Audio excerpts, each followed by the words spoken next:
We've looked at Dark Shadows, we've looked at Dracula. Let's take a look at another vampire movie set in the 70s.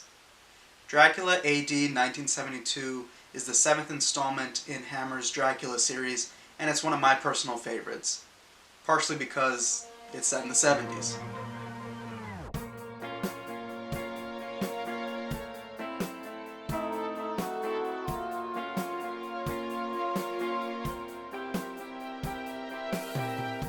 The movie opens in 1872 with Dracula and Van Helsing fighting to the death, with Dracula turning into ash and Van Helsing succumbing to his wounds.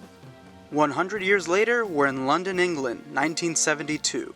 A group of bored teenagers are figuring out what they're going to do for the night when one of them, Johnny Alucard, suggests that they have a black mass and summon the devil.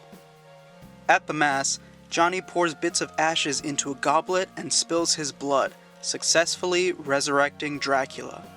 It turns out that one of the girls in the group, Jessica, is actually a descendant of Van Helsing, and now Dracula is trying to turn her into a vampire as part of his revenge.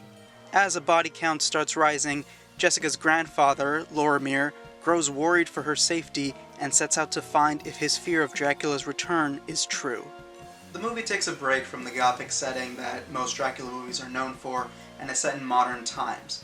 This was inspired by the Highgate vampire craze that was still going on at the time. There were rumors, this is all real, there were rumors that there was a supernatural creature haunting Highgate Cemetery in London, England. In the movie, Dracula is resurrected in this abandoned church in a cemetery, and that kind of becomes his hideout for the whole movie. That's how it pays tribute to its original gothic roots, but it also portrays the 70s fairly well through dancing scenes at a club, taverns, cars, apartments, and all the storefronts, showing off the fashion, all that good stuff. Christopher Lee returns as Dracula, and though he only has a few lines, his physical performance is as menacing as ever, and still cements him as one of the best Draculas. Peter Cushing also returns, this time as two incarnations of Van Helsing, Lawrence and Lorimier. Yeah, no Abraham this time. Cushing is a master when it comes to reciting myths and folklore and occult passages.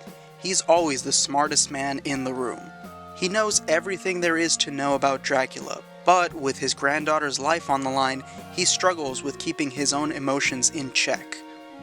Both Lee and Cushing are incredible actors and have appeared together in many films, like The Curse of Frankenstein, Horror of Dracula, and The Mummy, which were all from Hammer.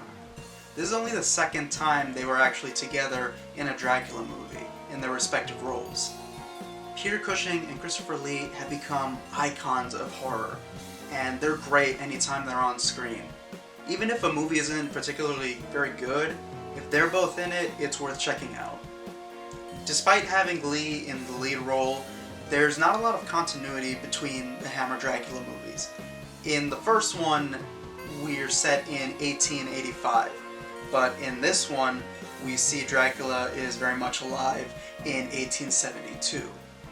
And I don't think there's any master plan behind these movies, they were just making them up as they went along.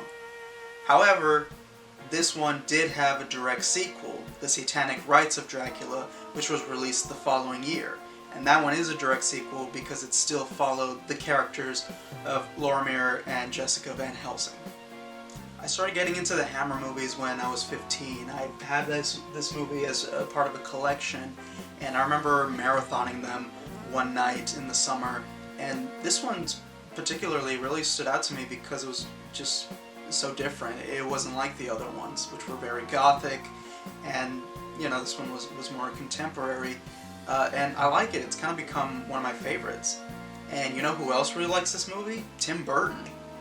Yeah, Tim Burton says that this is one of his favorite movies, and if you've seen any of his movies, you can tell that he's been heavily influenced by Hammer movies, like in Sleepy Hollow, and Sweeney Todd, and even Corpse Bride.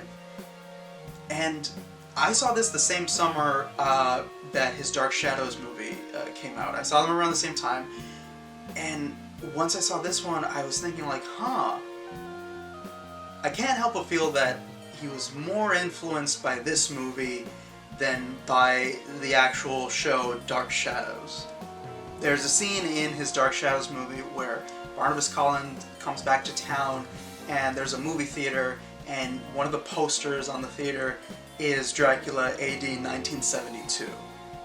Like I said, none of the movies have a strong continuity, so you can watch them in any order. I do recommend Horror of Dracula first, because it's the best one. But after that, it's a free-for-all.